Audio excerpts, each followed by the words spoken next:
저희가 지난 주간부터 11월과 12월 두 달 동안 40일을 작정하고 함께 기도하기로 하였습니다. 기도의 원기르기라고는 기도서를 가지고 매일 말씀 묵상하면서 또 새벽에도 기도하고 있습니다. 지난 주일에는 기도의 원을 그리자라는 그런 제목으로 말씀을 드렸습니다. 근데 문제는 어떠한 원을 그려야 하는가, 얼마나 큰 기도의 원을 그리는가 하는 것입니다. 저는 이왕이면 하나님만큼 커다란 크기의 원을 그리자라고 하는 것입니다. 하나님은 우리가 생각하는 정도보다 작은 분이 아니라 더 크신 분이라고 하는 것입니다. 오늘 경배와 찬양 시간에도 우리 찬양팀이 첫 번째 찬양이 우리의 기도보다 더 크게 역사하시는 하나님, 우리의 생각보다, 우리가 가지고 있는 것보다 더 크게 베풀어 주시는 하나님, 그분의 능력을 찬양하려 하자고 그렇게 우리가 믿고 찬양했습니다. 그 말처럼 하나님, 우리가 생각하는 것보다 더 크고 위대하신 분이십니다. 우리가 상상하는 것보다 더 크게, 더 광대하게 역사하시는 분입니다. 그럼 우리가 기도할 때도 내 이성, 내 생각, 나의 판단이요, 그 안에서가 아니라 그것을 넘어서서 계시는 그 하나님께 더 큰 원을 그리며 큰 비전을 가지고 기도해야 할 필요가 있다고 하는 것입니다. 오래전에 해리엇 도라고 하는 여자분이 있었습니다. 이분은 여자분들이 거의 대학에 진학하지 않았던 그런 시대에 대학에 진학의 꿈을 꾼 여인이었습니다. 1927년에 17살에 스미스 칼리지라고 하는 대학에 들어갔지만 돈이 없어서 학업을 중단하게 되었습니다. 그리고 그 후에 결혼을 했습니다. 결혼한 뒤에도 대학에 진학을 꿈을 꿨지만 자녀들 때문에 자녀들을 키우고 또 자녀들 또 돌보느라 대학 공부를 할 수가 없었습니다. 그렇다고 해서 그분은 대학 진학의 꿈을 포기하지 않고 계속해서 꿈을 꾸었고 마침내 1977년에 스탠포드 대학으로 편입해서 장학금을 공부하고 1977년에 그녀의 나이 67세 때에 50년 만에 학사학위를 받았습니다. 17살 때에 꾸었던 그 꿈을 50년이 지난 67세 때 대학에 진학해서 학위를 얻는 꿈을 이루었습니다. 그래서 지금도 스탠포드 대학의 졸업생 중에 저명한 30인이 있는데 그 중에 한 사람으로 꼽혀지고 있다고 하는 것입니다. 67세 때 학사학위를 받고 나서 그리고 내 꿈이 이제 다 이루어졌다가 거기서 멈추지 않고 그는 다른 사람들이 다 은퇴할 때 자기 친구들, 자기 또래 사람들이 다 은퇴할 무렵에 다시 책을 써야 하겠다는 꿈을 꾸기 시작했습니다. 그래서 그분의 첫 번째 소설인 여인의 대지라는 책이 1984년도에 그의 나이 74세, 아주 젊은 나이에 그 책을 쓰게 되었습니다. 무려 70년 동안 꿈을 꾼 여인이에요. 여러분, 70년 동안 자신의 꿈을 이렇게 계속해서 꾼다는 것이 참 쉬운 일이 아닙니다. 그리고 그분은 이런 말을 남겼습니다. 나이를 먹는다는 것의 좋은 점 중에 하나는 상상력이 기억력을 앞지른다는 것입니다. 사람들은 나이가 먹으면 점점 기억력이 사라진다고 믿을 때 나이가 먹으면 기억력은 쇠퇴해져도 상상력은 더 풍부해진다고 하는 사실을 믿었습니다. 저도 이제 나이 50인데 연세 많으신 분들, 어르신들 앞에서 기억력이 점점 없어진다는 건 웃을지 모르겠지만 하루가 다르게 기억력이 없습니다. 옛날에 읽은 책들을 찾으려고 하면 옛날에는 한 20대, 30대만 돼도 무슨 책, 몇째 장, 몇째 줄에 무슨 내용이 있다 그래서 설교할 때 필요하면 가서 책장에서 딱 찾아서 바로 찾아서 되는데 요새는 어느 책인지 가물가물하고요. 책을 찾으려면 그 책이 어디 있는지 찾지를 못하는 거죠. 그래서 애를 먹습니다. 기억력은 나이가 먹을수록 점점 사라지고 잊어버리는 것이 우리가 공통적으로 느끼는 것입니다. 그런데 그 반면에 상상력은, 이미지네이션은 줄어드는 것이 아니라 오히려 더 그 상상력은 더 풍성해진다고 하는 것입니다. 저는 성경적으로 보면 이 말은 맞다고 생각이 됩니다. 왜냐하면 기도와 상상력은 비례하기 때문에 그렇습니다. 우리 인간의 이성의 기억력은 시간이 흐를수록 줄어들고 뇌는 작아지고 세포는 죽지만 우리의 이미지네이션 상상력은 영적인 차원에서 점점 더 활성화되고 더 커질 수 있다고 하는 것입니다. 믿습니까? 그래야 치매 예방이 좋습니다. 상상력을 우리는 계속해서 동원할 수 있다고 하는 것입니다. 왜냐하면 성령님께서 우리가 기도할 때 우리의 기도를 통해서 그 기도만이 아니라 정말 하나님만큼 큰 꿈, 그런 비전으로 크게 만들어 주신다고 하는 것입니다. 기도를 하면 단지 우리 머릿속에 이성으로만이 아니라 하나님께서 우리에게 영감을 주시고 우리의 영안을 열어주시고 귀를 열어주셔서 우리가 보지 못하는 더 큰 세계의 것들을 보게 하시고 상상하게 만든다고 하는 것입니다. 요엘서 2장 28절, 너무나 우리가 잘 아는 말씀입니다. 그 후에 내가 내 영을 만민에게 부어주리니 너희 자녀들이 장래일을 말할 것이며 너희 늙은이는 꿈을 꾸며 너희 젊은이는 이상을 볼 것이며. 사실 제가 개인적으로 가장 좋아하는 말씀 중에 한 구절입니다. 내 영을 만민에게, 모든 사람들에게 부어주는데 자녀들, 어린아이들에게 미래에 대한 꿈을 줄 것이다. 또 청년들에게 내일에 대한 소망과 비전을 줄 것이다. 어린아이들이 내일을 위해서 꿈을 꾸고 젊은이들이 내일을 위해서 소원을 품고 열심히 일하는 건 우리가 너무나 상식적으로 다 아는 일일 것입니다. 그런데 나이 드신 분들에게도 꿈을 주신다고 얘기했습니다. 이 꿈은 단지 우리가 죽으면 저 하늘나라로 가는 그런 천국에 대한 소망만이 아니라 여전히 이 땅 위에서도 우리가 계속해서 꿈을 꿀 수 있다고 하는 그런 말씀입니다. 자녀들을 위해서 꿈을 꿀 수 있고 내 자신의 삶을 대해서 꿈을 꿀 수 있고 가정을 위해서, 교회를 위해서, 이 세상을 위해서 계속해서 꿈을 꿀 수 있다고 하는 것입니다. 그래서 우리가 영적으로 성장하고 있는지, 정말 내가 성령 안에 거하고 있는지를 보면 정말 내 안에 있는 꿈이 점점 작아지고 있는 것은 아닌가, 아니 꿈은 사라지고 있는 것은 아닌가, 아니면 내 꿈이 점점 커지고 있는 것은 아닌가. 내 자신의 꿈을 들여다보면 나의 영적인 상태, 믿음의 상태가 어느 정도 왔는지 알 수 있다고 하는 것입니다. 여러분들은 어떤 꿈을 꾸고 계십니까? 나이를 먹고 신앙생활을 더 오래 하게 되면 믿음도 커져야 되는 것이 당연한 것입니다. 신앙생활을 더 오래 하고 깊이 하게 되면 믿음이 커져야 되는 거예요. 그 믿음이 커진다고 하면 그 증거는 믿음에 대한 우리의 소망이 더 커져야 하는 것입니다.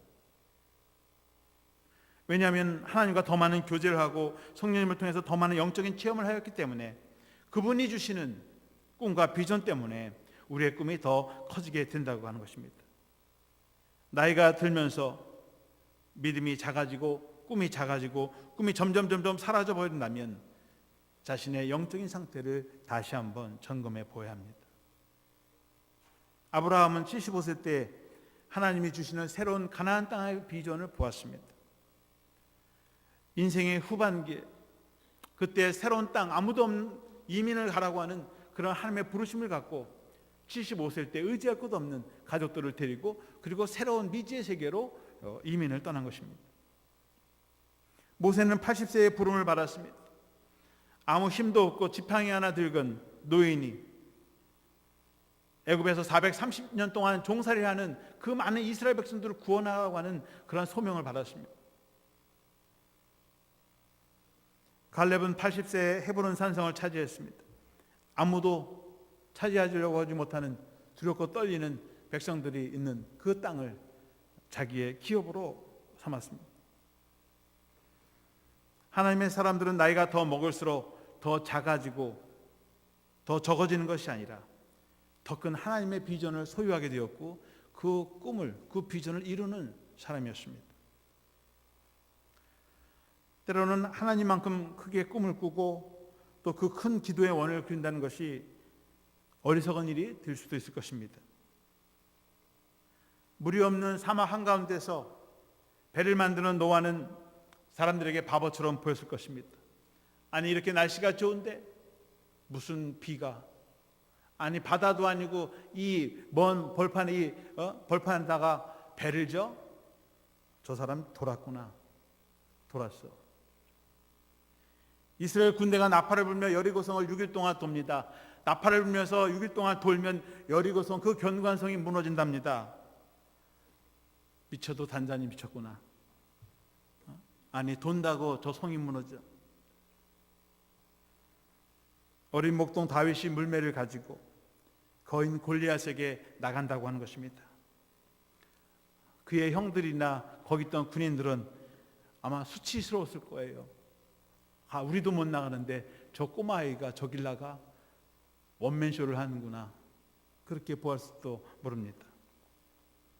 동방박사들이 별을 따라서 먼 곳까지 이 세상을 구원하러 오시는 메시아를 만나겠다고 떠났을 때 그의 가족과 형제들은 이 사람아 그게 어느 길인데 그분이 어디 있다고, 그런 분이 세상에 어디 있다고 그 길을 가려고 하는가. 돈키호테 같은 허망한 꿈을 쫓는 망상가들은 아닌가, 그렇게 손가락질을 했을지도 모릅니다. 갈릴리 바다 한가운데서 무리를 거르려고 배에서 뛰어내렸던 베드로의 행동은 무모하기 짝이 없는 행동이었을 것입니다. 예수님께서 가시면류관을 쓰시고 십자가에 달리셔서 이 세상을 구원하겠다고 하는 그런 행동을 보면서 사람들은 비웃었을 거예요. 자기도 구원하지 못하는 사람이 무슨 남을 구원하겠다는, 정신병자구나. 그런데 그들의 꿈은 다 이루어졌다고 하는 것입니다. 왜 그렇습니까? 그들에게는 믿음이 있었다고 하는 것입니다. 하나님의 비전, 하나님의 꿈을 이룰 수 있는 믿음과 확신이 있었기 때문에 다른 사람들 볼 때에는 무모하고 바보 같고 어리석은 짓이었지만 그들은 과감하게 그 일에 몸을 던졌을 때에 그 꿈이 실현된 것입니다. 애플 컴퓨터 회사의 공동 창업자인 스티브 잡스가 죽기 전에 스탠포드 대학에서 졸업 연수를 했을 때에 유명한 말을 남겼습니다. Stay hungry, stay foolish. 저 개인적으로 이 말씀 참 좋아합니다. 이 말을 참 좋아해요. Stay hungry. 나는 아직도 굶주려 있다. 여전히 굶주리고 있다. 아직 나 자신의 이 성공에 만족하지 못하는 그런 갈급함이 있다는 거죠. 끊임없이 꿈을 꾸고 있다고 하는 것입니다. Stay foolish. 다른 사람이 하지 못한 일, 할 수 없는 일을 해보겠다고 하는 거예요. 말 그대로 stay foolish. 어리석게, 나는 어리석은 사람이 되겠다는 거예요. 남들이 볼 때 하지 않은 그런 어리석은 무모한 짓을 나는 실천으로 한번 옮겨보겠다고 하는 것입니다. 남들이 하지 못하고 이루어지 못한 일을 해보고 모험을 하겠다는 것입니다. 여러분, 기적을 체험하려면 모험을 해야 합니다. 남들이 다 할 수 있는 일을 하면 그건 기적이 아닙니다. 병이 걸렸는데 이가 아파서 치과에 가서 치료를 받습니다. 그래서 치과에 가서 치료해서 이가 나면 사람들은 기적이라고 얘기하지 않습니다. 감기에 걸렸는데 주사 맞고 약 먹고 그래서 낫어요. 나는 감기가 나서 하나님께서 고쳐서 그렇게 얘기하지만 하나님의 은혜이죠. 그런데 그렇게 얘기하면 야 기적이 났다, 저 사람 감기 났대. 사람들은 그럴 거야. 감기 약 먹으면 다 낫는데 무슨 기적은. 여러분, 기적이라고 하는 것은 우리의 능력, 우리의 이성, 우리의 힘을 초월해서 일어나지 않는 비정상적인 일들을 우리는 기적이다, 그렇게 얘기합니다. 우리가 기도할 때 내 힘으로 내 능력으로 다 하는 것으로 구한다고 하면 무슨 의미가 있겠어요? 아프면 병원에 가서 의사 선생님께 약 봐서 약 먹고 치료받고 수술하고 그러면 남은 내는 거죠. 그러나 그 차원을 넘어서서 정말 우리 인간의 이성과 능력과 한계를 넘어서서 있는 그 세상에 있는 그 세계에 있는 것들을 우리가 체험하고 경험할 때 우리는 기적이다, 그런 얘기입니다. 이왕 우리가 기도하면 나도 할 수 있는 일, 남도 할 수 있는 일, 다 할 수 있는 일을 기도하는 것이 아니라 정말 하나님 외에는 할 수 없는 그러한 것들을 우리가 기도할 때 정말 하나님의 놀라운 능력과 기적이 우리에게 임한 줄로 믿습니다. 그래서 모험하라는 거예요. 저는 가장 받아들이기 어려운 모험은 자신의 명예를 잃어버릴 수 있다고 하는 그런 모험이라고 생각합니다. 이거 하다가 잘못하면 체면이 구겨지고 망신살이 뻗치는 두려움입니다. 여러분, 목회자로서 교회가 어렵습니다. 성도들이 떠납니다. 재정이 줄어듭니다. 그럴 때 내년 이맘때 하나님께서 우리 교회를 다시 회복시켜 줄 것입니다. 수십 명의 교인들이 들어올 것이고 우리 예산이 회복될 것입니다라고 이야기했는데 만약 그게 이루어지지 않으면 목사로서 체면이 말이 아닌 거예요.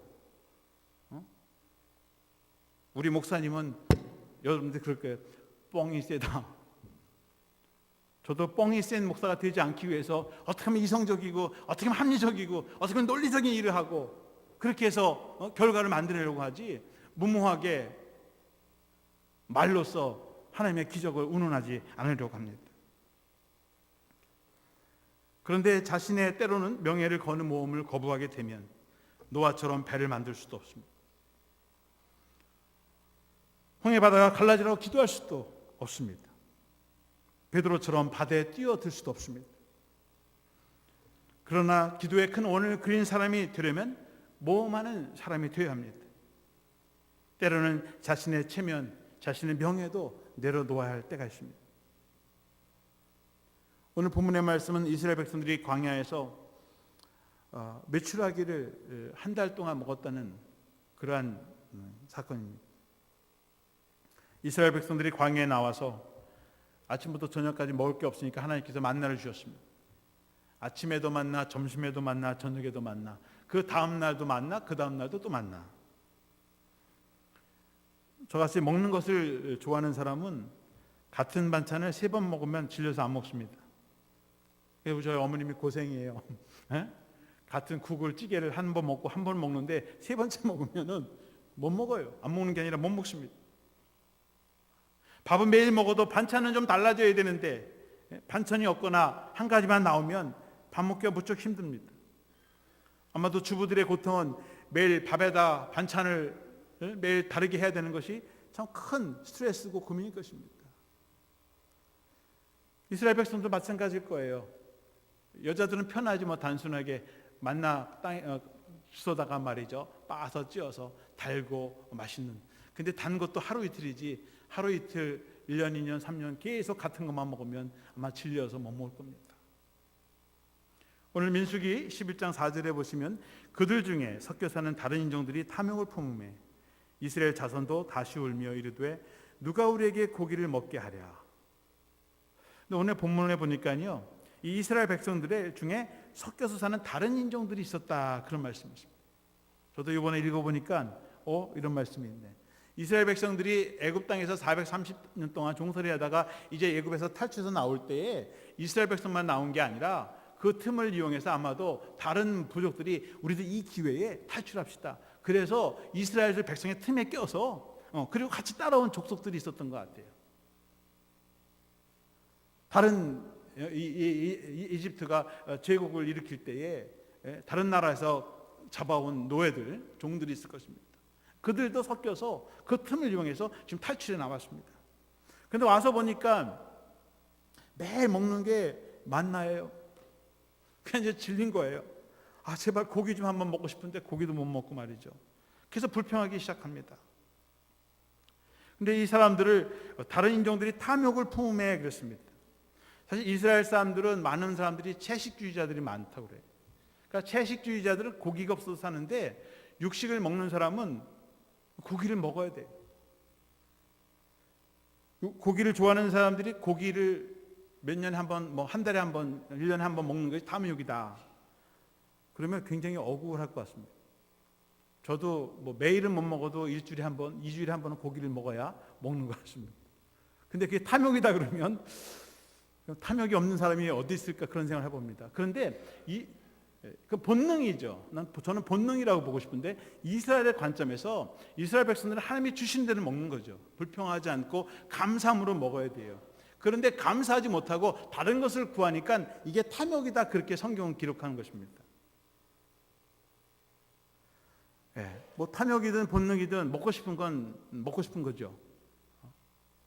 이스라엘에서 볼 때는 이건 탐욕이에요. 자신들의 믿음의 기준을 볼 때, 왜 하나님이 주신 대로 먹고 주시면 그걸 감사하게 먹어야지 웬 고기냐. 그리고 지금 여기 있는 우리 숫자가 지금 몇 명이냐 말이에요. 이스라엘 백성들이 장전만 60만 명, 거기다가 부부까지 하면은 60만에 120만이고 아이가 한둘입니까? 이스라엘 사람들은 나는 대로 낳는데, 그럼 적어도 200만이라고 하는 어마어마한 숫자가 있는데 그 사람들에게 한 끼 고기를 먹이려고 그러면 소를 몇 마리를 잡아야 돼요.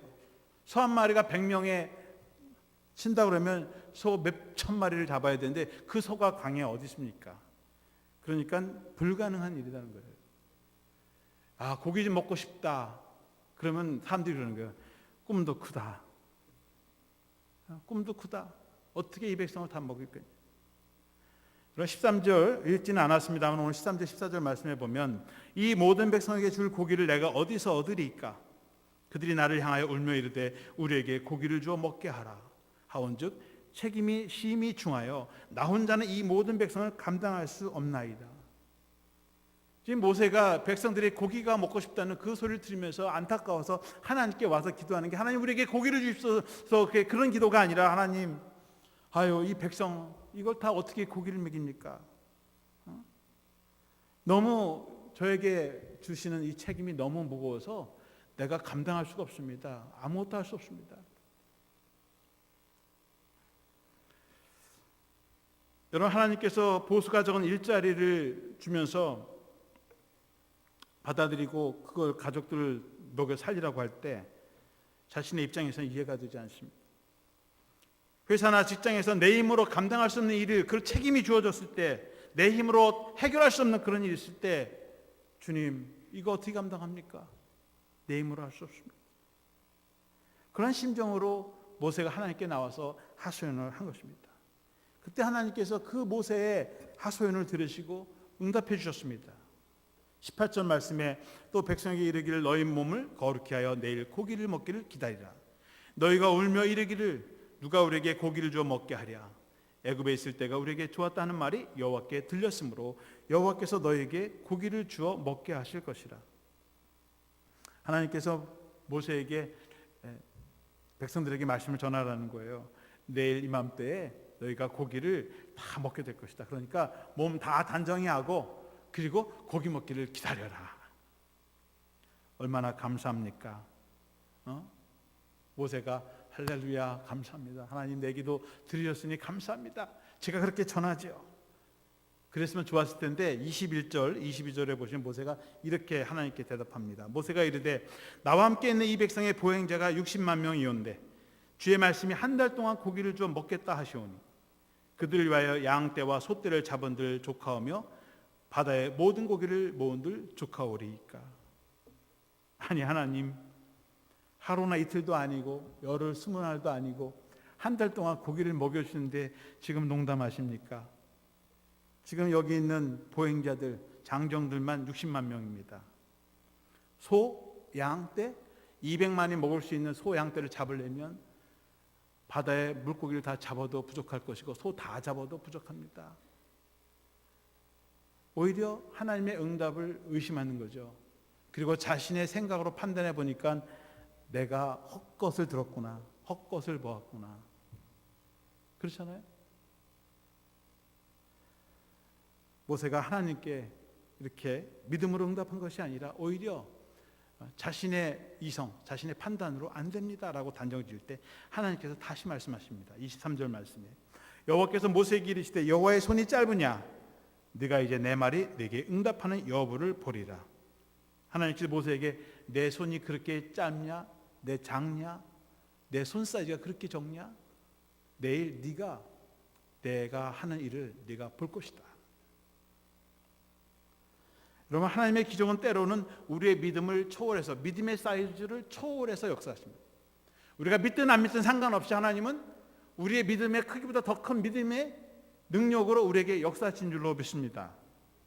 우리가 생각하는 것보다도 모세가 달라고 기도한다고 한 것이 아니라 하나님 상관없이 네 믿음이 그거밖에 되지 않냐. 그런데 나는 네가 꿈꾸는 그 믿음보다 더 큰 믿음으로 내가 너에게 응답하겠다라고 하는 것이 하나님의 계획입니다. 하나님의 능력과 기적은 우리의 믿음, 우리의 상상력에 제한되지 않으신다고 하는 것입니다. 그 믿음의 크기와 상상력의 크기를 저 초월해 계시는 하나님이시라고 하는 것입니다. 광야에서 메추라기 사건이 일어나고 1500년이 지난 후에 유대 광야에서 비슷한 음식의 기적이 일어났습니다. 복음서에 나와 있습니다. 특별히 요한복음 6장에 보면 오병이어의 기적입니다. 하루는 5천 명의 군중이 예수님을 찾아와서 말씀을 들었습니다. 남자들 숫자만 5천 명이고 여인들까지 하고 하면 아마 줄 잡아도 10,000명은 되었을 것입니다. 그런데 하루 종일 예수님의 말씀을 듣고 이제 집으로 돌아가는데 주님께서 보실 때 그 백성들이 배고픈 채로 그냥 돌아가는 것이 안타까워서 뭔가 먹여서 배불리 먹여서 그리고 내보내려고 하시는 것이 예수님의 계획이었습니다. 요한복음 6장 5절 말씀에 예수께서 눈을 들어 큰 무리가 자기에게로 오는 것을 보시고 빌립에게 이르시되 우리가 어디서 떡을 사서 이 사람들 먹겠느냐 하시니. 그러니까 예수님께서 이 백성들을 이제 떡을 좀 먹일 텐데 음식이 없어요. 그러니까 보니까 제자들이 있는데 빌립이 늘 계산이 빠르고 굉장히 이성적이고 논리적인 사람이었던 것 같아요. 그러니까 빌립한테 야 우리가 어디 가서 떡을 사다가 이 사람들 다 먹일 수 있겠느냐 한번 계산해보라. 그러니까 빌립이 막 두들겼죠. 주판기를 막 두들겼어요. 여기 지금 한 10,000명 있는데 1인당 5명, 다 5불씩 점심 한 끼 해서 배불리 먹으면 5불은 가져야 되니까 이 10,000명 플러스 5불은 5만 불이 필요하겠네. 5만 불. 그렇죠? 200데나리온이에요. 하루 품삯이 1데나리오니까 200일 동안 일을 해야 되는 돈입니다. 하루에 50불이다 100불이다 치면 200불이면 2만 불이 나오는 거예요. 그러니까 적어도 2만 불 정도 되는 돈인 거예요. 근데 돈이 어디 있으면 돈이 있다 한들 어디 가서 그 빵을 10,000명이 먹을 수 있는 점심 도시락을 사올 수 있겠냐는 거예요. 지금도 쉽지 않을 거예요. 10,000명 도시락을 오도한다 그러면 불가능한 일이죠. 그 빌립은 주님 200데나리온 떡이 필요한데 그거 힘들지 않겠습니까? 예수님께서 시험하기 위해서 하는 거죠. 그런데 안드레는 그래도 혹시라도 뭐가 있을까 해서 찾아보니까 어린아이가 보리떡 5개하고 물고기 2마리를 가지고 왔어요. 찾아보니까 그거밖에 없는 거야. 이거 갖다 드려야 될까 말까. 그래도 안드레는 그거라도 예수님께 가져가 보자로 가져왔습니다. 9절에 보시면 여기 한 아이가 있어 보리떡 5개와 물고기 2마리를 가지고 있나이다. 그러나 그것이 이 많은 사람들에게 얼마나 되겠사옵나이까. 주님 제가 찾아보니까요 여기 아이가 보리떡 5개하고 물고기 2마리 가져왔는데요. 근데 이 오병이어를 가지고 어떻게 이 많은 사람들을 먹일 수 있겠습니까? 소년의 마음은 가상하나 우리의 가지고 있는 떡은 부족합니다. 안드레도 머릿속으로 주판을 굴렸지만 자신의 계산으로는 답이 안 나는 거예요. 5 더하기 2는 7. 이건 한 사람 어린애 먹을 수 있는 분량이죠. 그런데 하나님의 계산하는 방법, 주님의 계산 방법은 5 더하기 2는 7이 아니라 5 더하기 2는 5,000이다. 주님은 오병이어로 5,000명을 먹이신 것만이 아니라 12관기를 더 거두게 하셨습니다. 하나님은 더 차고 넘치도록 세워주시는 분이라고 하는 것입니다. 그래서 주님의 경제학은 5 더하기 2는 5,000 플러스 12. 12는 완전수. 하나님은 우리의 필요를 완전하게 완벽하게 채워주시는 분이다. 그런 것을 상징하는 것입니다. 우리 손에 얼마 남지 않은 것이랄지라도 그것이 하나님의 손에 들려지게 되고 넘겨드리게 되면 그 계산법은 덧셈이 아니라 곱셈이 되고 그것은 기하학적 숫자가 된다고 하는 것입니다. 그런데 이 오병이어의 기적을 일으키시기 전에 주님께서 떡을 받아들고 오병이어를 받아들고 나서 하신 것이 감사기도예요. 주님께서 하나님께 감사기도를 드리는 것이 기적이 일어난 후에 감사합니다가 아니라 그 기적이 일어나기 전에 믿고 하나님께 감사했다고 하는 것입니다. 여러분 우리가 식사할 때 음식을 놓고 기도합니다. 그럴 때 우리는 차려진 음식을 위해서 기도하는 거죠. 보고 감사기도를 하는 것이죠. 그런데 주님의 그 기도는 음식이 다 준비되어 있고 차려져 있는 것이 아니라 부족하고 너무나 작은 양이지만 그 양으로 이 5,000명, 10,000명을 먹일 수 있다고 하는 그런 비전, 그런 큰 꿈을 가지고 기도하셨다고 하는 것입니다. 그럴 때 그 기도가 이루어졌다고 하는 것입니다. 그럼 우리가 다음 주가 추수감사절이에요. 추수감사절인데 우리는 보통 감사할 때 이미 우리에게 주어진 것, 그 조건들을 가지고 감사합니다. 그런데 그런 것이 아니라 아직 이루어지지 않았지만 아직도 꿈이 있지만 꿈이 있다면 소원이 있다면 그것을 위해서 우리가 미리 감사하면서 하나님께 기도할 수 있다고 하는 것입니다. 그것도 하나님이 기뻐하시는 감사예요. 말라기 3장 10절에 보면 11조를 바치라는 말씀이 있어요. 11조를 바치라는 하나님 뭐냐면 한번 내가 나 시험해보라. 그렇게 믿고 바치면 감사를 드리면 내가 채워주지 않은지 한번 보라는 거예요. 하나님께서 담대하게 말씀하시는 것입니다. 눈으로 보고 믿는 것이 아니라 아직 이루어지지 않는 일에 대해서 믿고 감사하는 것이 진정한 믿음입니다. 그래서 11에서 11장 1절에 보면 믿음은 바라는 것의 실상이요 보지 못하는 것들의 증거라고 말씀하고 있습니다. 눈으로 보는 걸 보고 믿는 건 누구나 누구는 못합니까? 다 하죠. 그러나 보지 않고 믿을 수 있는 것, 그것이 더 큰 믿음이라고 주님께서 칭찬해 주시는 것입니다. 민수기 11장 24절로 다시 돌아보면 모세가 백성들에게 설교를 합니다. 11장 24절에 보면 모세가 나가서 여호와 말씀을 백성에게 알리고 백성의 장로 70인을 모아 장막에 둘러 세우며. 모세가 하나님의 말씀을 듣고요, 내일 이맘때에 하나님께서 우리에게 고기를 먹게 하실 거라고 하는 그 말씀을 백성에게 선포했습니다. 근데 만일 그런 일이 일어나지 않으면 얼마나 모세가 안타까울까 하는 거예요. 저는 개인적으로 모세가 이 선포한 그동안에 많은 설교를 했지만 그 설교 가운데서도 가장 힘든 설교가 아니었을까 하는 것입니다. 모세가 설교한, 제시한 그 비전 중에 가장 무모한 비전 중에 하나였을 것입니다. 제가 여러분들에게 내년 이맘때 우리 교회 재정이 지금보다 2배로, 3배도 아니고 그냥 2배로 올라갈 것입니다. 그렇게 하나님께서 설교하라고 하는 계시를 받아서 설교한다면 과연 제가 할까요? 제 자신에게 물어봅니다. 성경대로라면 해야 되겠죠. 그런데 정말 내년 이맘때 우리 교회가 2배로, 지금보다 2배로 성장하고 예산도 2배로 뛸 것이다. 설교하라. 그러면 과연 예수님 제가 하죠. 때로는 하나님이 우리를 통해 어떤 일을 이루려고 할 때 우리는 어떻게 할 수 있는가라는 질문을 제기하면서 그분의 일을 방해할 때가 있다는 것입니다. 주님, 어떻게 우리가 그렇게 할 수 있습니까? 우리의 수학, 우리의 계산 방식으로는 답이 나오지 않을 때가 있습니다. 너무나 많습니다. 이 민수기가 헬라어로요 아리스모이라는 말입니다. 이 민수기는 원래 히브리어로 써 있지만 이 로마 시대에 가면서 이 히브리 성경을 시랍어로 번역하면서 민수기를 시랍어로 하면서 아리스모이라고 그렇게 이제 기록을 했습니다. 헬라어의 이 아리스메릭, 산수라는 말이 이 아리스모이, 계산한다, 그런 말에서 나온 것입니다. 영어로는 numbers, 숫자들, 그 numbering, 산수, 계산한다, 그런 말입니다. 근데 산수, 숫자라는 그런 뜻을 가지고 있는 책이 인간의 산수, 인간의 계산으로는 설명되지 않는 기적이 기록되어 있다는 사실이 매우 아이러니한 것입니다.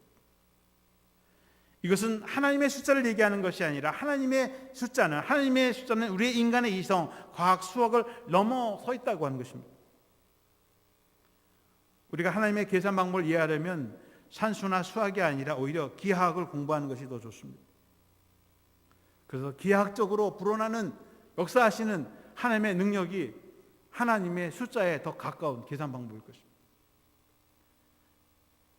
하나님의 뜻이 우리의 이치나 산수에 맞는지 안 맞는지를 확인하고 따지는 것이 우리의 할 일이 아니라는 것입니다. 오히려 하나님의 능력과 크기를 인정하고 하나님께서 그 일을 하시도록 기도하는 일이 우리의 일입니다. 그래서 우리는 하나님의 크기에 맞는 기도의 원을 그리는 것입니다. 우리가 하나님의 크기의 기도의 원을 그리는 기하학적인 작업을 하게 될 때 하나님은 몇 배로 큰 기적의 원을 우리의 삶 속에 그려주실 것입니다. 하나님은 우리의 큰 꿈을 불쾌하게 여기시지 않으십니다. 오히려 우리가 하나님의 능력을 제한하고 우리의 꿈을 작게 가질 때 오히려 우리를 더 불쾌하게 생각하십니다. 아마도 하나님은 굉장히 불쾌했을 거예요. 내 손을 네가 그렇게 작은 줄로 하느냐? 내가 그거밖에 안 되냐? 오히려 화가 나셨을 것 같아요. 왜? 하나님의 능력을 너무 과소평가하니까 말이죠. 우리 스스로가 하나님의 능력을 과소평가하지 않습니까? 사람도 하지 못하는 일을 당신이 어떻게 합니까?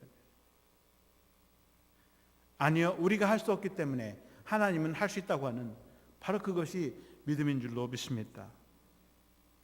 우리의 꿈이 작더라도 하나님은 우리의 그 소박한 꿈에도 응답해 주십니다. 그러나 때로는 우리의 기도가 크다 할지라도 그 큰 기도가 하나님의 뜻에 합당하다면 그 큰 꿈도 이루어 주신 줄로 믿습니다. 여러분, 우리가 작은 꿈을 꾼다고 해서 그것이 다 나쁘다는 그런 말씀이 아니죠. 하나님의 뜻 가운데서 하나님의 시각으로 볼 때 과연 이 기도가, 이 꿈이 정말 하나님께 가능해지는가 하는 그 비전을 보라고 하는 말씀이지, 허황된 꿈을 꿔라, 아니면 그냥 기도도 하지 말라, 그런 의미가 아니라고 하는 것입니다. 아주 오래전에 해리엇 비처 스토우라고 하는 여자분이 있었습니다.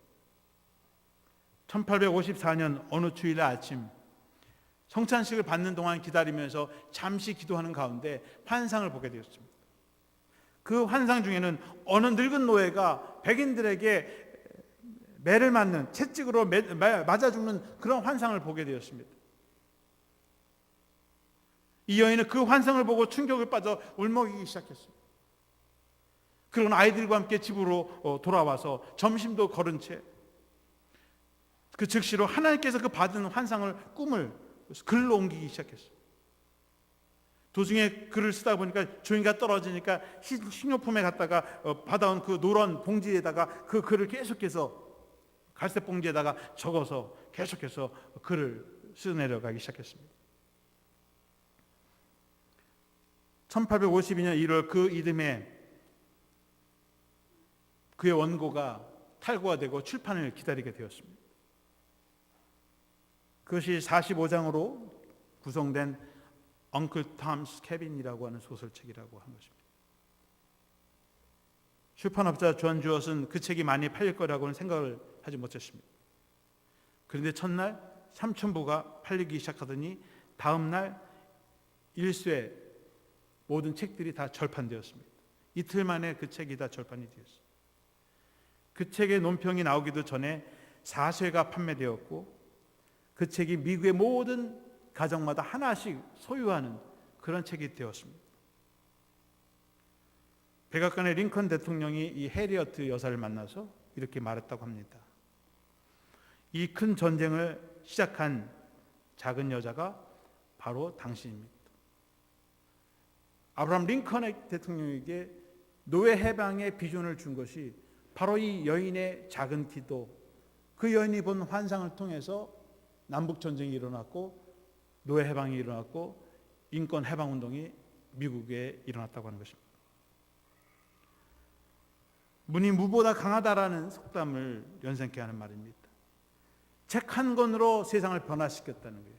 힘이 없고 아무것도 할 수 없는 이 여인이 꿈을 가지고 환상을 가지고 책을 쓰는 그 책 한 권이 세상을 바꾸어 놓았다고 하는 거예요. 수많은 생명들을 구원해 놨다는 것입니다. 이 해리엇의 꿈과 비전, 바로 기도하는 여인, 그 여인에게 주신 하나님의 비전을 통해서 그녀의 꿈이 이루어졌다고 하는 것입니다. 여러분, 우리의 능력은 한없이 작아도 하나님의 능력은 크십니다. 우리는 우리의 능력과 한계를 믿고 의지하고 있다는 것이 아니라 하나님의 능력과 비전을 의지하면서 우리가 기도하는 줄로 믿습니다. 그렇다면 이왕 기도할 거 왜 우리의 이성과 능력에 맞춰서 기도해야 합니까? 정말 하나님이 나를 향해서 주시는 그 큰 꿈, 비전, 그것을 보면서 우리가 기도해야 할 줄로 믿습니다. 우리가 기도하면서 여러분 40일 작정 기도를 하시든 혹은 개인적으로 기도하시든 하나님의 크게 맞는 큰 기도의 원을 그리시기를 바랍니다. 그래서 하나님의 더 큰 응답을 받으시는 저와 여러분이 되셔서 살아있는 하나님의 능력의 체험자들이 되고 산 증인이 되시기를 주님의 이름으로 축원합니다. 기도하겠습니다.